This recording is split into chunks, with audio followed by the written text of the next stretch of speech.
Unboxing Oppo Reno 15 5G.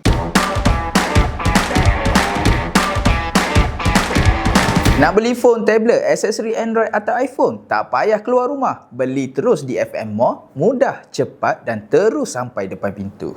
Hai guys, back kembali lagi. Video lepas aku dah unboxing Oppo 15F. So yang kali ni Oppo 15 5G.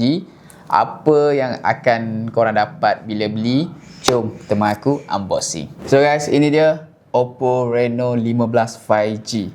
Dia datangkan kotak macam ni. Lepas tu dia punya identity sebenarnya. Ini bukan sekadar dia punya design kat kotak, tapi sebenarnya benda ni dia apply dekat phone. Aku akan tunjuk sekejap lagi. Yang aku dapat ni ialah warna Aurora Blue. Yang ni ialah Aurora Blue, 12GB RAM, 256GB.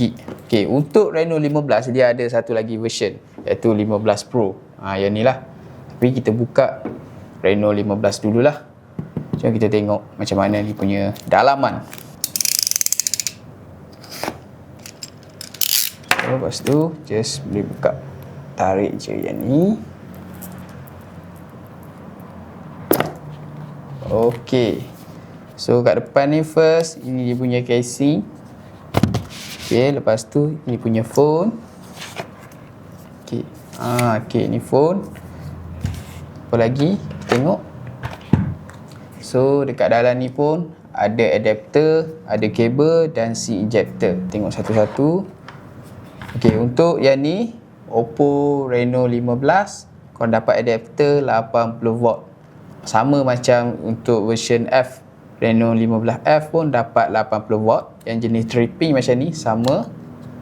So adapter dia samalah, boleh kata sama. Okay, lepas tu ini dia punya kabel adapter. Pada adapter type C to type A.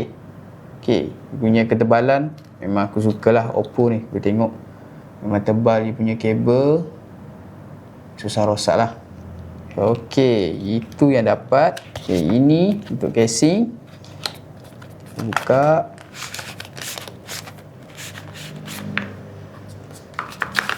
Okay, so casing dan dia punya guideline. Okay, ini punya guideline. Ini casing. Casing dia jenis transparent. Kat sini lembut, kat sini keras lah. Okay, dia punya quality agak quite good lah. Ini quality ni. So, itu yang korang dapat. Next, kita nak buka phone pula. So, bagi aku kemas sekejap ni benda-benda ni. So, kita buka phone pula. Boleh tengok, aku memang sukalah dia punya ni seal pada phone ni. Memang nampak lebih premier. Make your moment. Okay.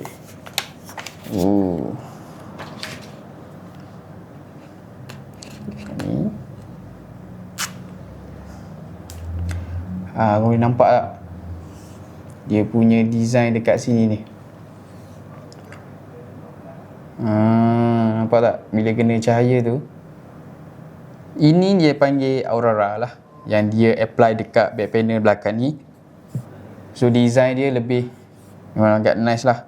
Lepas tu dia ada, nampak tak, setia nampak tulisan Oppo dekat sini.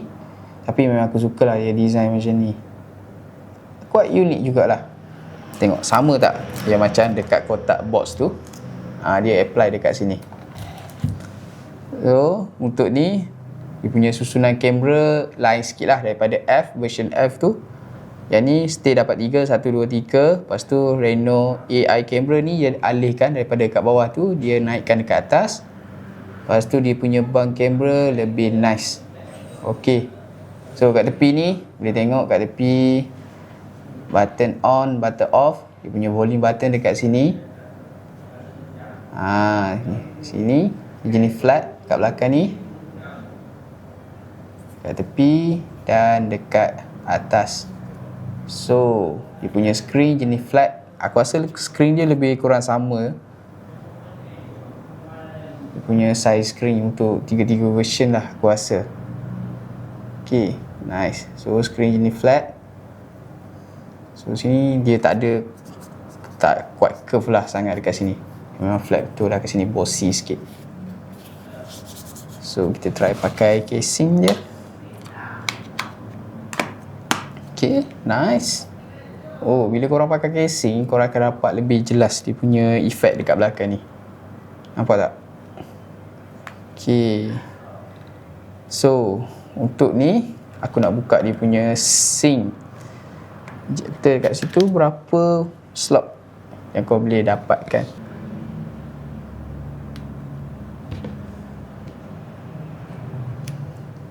Okay, untuk Oppo Reno 15 5G kau boleh dapat 1 slot sync dan 2 slot sync. Okay, yang ni tak ada pilihan untuk SD card, just sync sahaja. So kita dah on tadi, kita tengok sikit dia punya spek untuk dalaman. Okay, untuk dalaman kita pergi pada setting. Okay, sebelum tu kat atas ni kita tengok dia punya interface dulu. Ni maximum brightness tadi, so yang ni paling low lah. Okay, sini benda setting. Lepas tu display brightness, refresh rate dia 120Hz, kau boleh tukar dekat sini. Okay, refresh rate 120Hz ditukar. Lepas tu kita tengok about pula. Untuk Reno 15 5G dia pakai Snapdragon 7 Gen 4. Bateri dia 6500, lebih kecil sikit daripada F punya version. Punya RAM lebih besar lah, 12GB. Lepas tu boleh extend lagi 12GB. So kamera dia 50-50 dan 8MP. 8MP tu untuk depth aku rasa lah. Lepas tu dapat lagi 50MP untuk selfie kamera. Size screen dia 6.59. Aku rasa sama lah macam version F punya. So dia punya kamera, okay, punya kamera tak boleh buka sebab perlu bateri. Tapi dia punya kamera bagi aku rasa lebih upgrade sikit pada F punya version. Jadi kalau korang berminat nak dapatkan Oppo Reno 15 5G ni, aku dah sediakan link dekat bawah, boleh beli dekat situ. Kita jumpa untuk next video. Jangan lupa like, komen dan share, subscribe channel Factory Mobile. Factory Mobile, your gadget solution.